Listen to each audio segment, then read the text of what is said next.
Hey guys, it's October. The last little bit of summer is leaving, and we are really enjoying the clubs. We've been back in the schools for about a month now, and we have just an enormous number of students for Roxborough. You know, we've got our 4 schools, and I think we have about 90 kids signed up over at North Elementary alone. It's the most kids we've ever had at that school. A lot of younger brothers and sisters, you know, kids who whose older siblings have come through My Life Matters, so it's fun to carry on that conversation. I was talking to a little 3rd grade boy last week, and just getting to know him. I hadn't met him before, and just and teaching him and about 15 other boys in this group, and just trying to just communicate to them the beauty of how God cared for them and formed them, and how He is the one that gives their life purpose, and He's the one that made us. And this little boy had a confused look on his face, and he started to talk, and I wanted to draw him out. He said, I don't, you know, so I asked him, you don't what? And he said, I don't believe in God.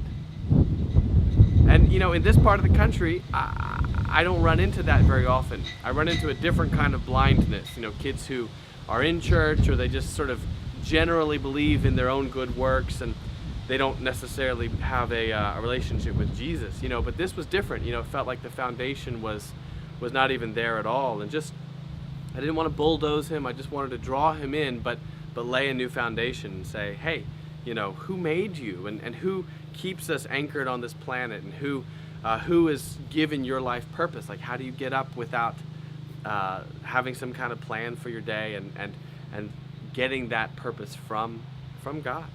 So just pray that we'd have wisdom. As you know, I'm realizing now, for years now, the school system has really eroded that foundational belief in God as creator, and not that we would build some kind of just trying to get kids to say the right answer or anything. We want to introduce them to their maker, to the one who sets the course for their life. And so just pray we'd have wisdom for that. This little 3rd grade boy, he doesn't believe in God, and he's not a bad kid. He just that's the reality in their home. Our family is doing really well. Ezra's getting big.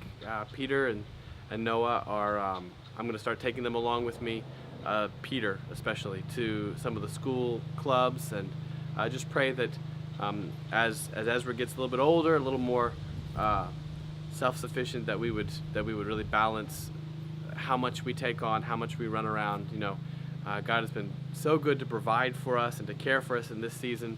Catherine and I, in fact, got to get out of town and go see a play just this past weekend, and so it's been a really good season. And continue to pray for us that we would pour into our children, pour into our church family, and pray that we would start to see harvest in the souls of these kids, many of whom, their older brothers and sisters, have already come through My Life Matters. And we realize now that the time is short where we get to speak into their lives and then hand them off to the next ministers. And so keep us in your prayers, and we thank you.